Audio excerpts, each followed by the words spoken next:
জুবিনদাৰ ন্যায় লাগে বুলি আমি কণ্টেণ্ট বনাই থাকিলে জানো জুবিনদাই ন্যায় পাব? আমি ৰাজপথত গৈ প্ৰতিবাদ কৰিলে জানো জুবিনদাই ন্যায় পাব?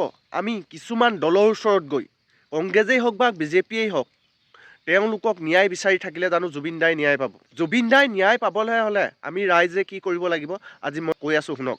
আমি ৰাইজে জুবিনদাই ন্যায় পাবলৈ হ'লে গৰিমা বৌক যি সহায় লাগে যেনেকৈ সহায় লাগে আমি সহায় কৰিব লাগিব। শুনিবলৈ পাইছোঁ সিদ্ধাৰ্থ আৰু শ্যাম কানুৱে ডাঙৰ ডাঙৰ উকিল এডভোকেট ধৰিছে। গতিকে আমি ৰাইজেও উকিল বা এডভোকেট ধৰিব নোৱাৰোঁনে?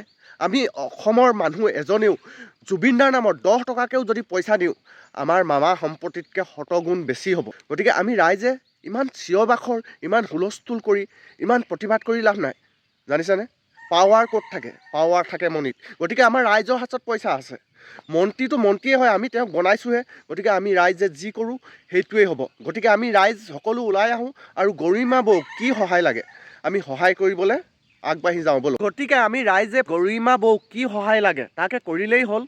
আৰু এই ভিডিঅ'টো যিমান পাৰে সিমানেই শ্বেয়াৰ কৰি দিব যাতে গৰিমা বৌ ওচৰ পায়গৈ আৰু এই ভিডিঅ'টো চাই গৰিমা বৌৱে কিছু সাহস পায়।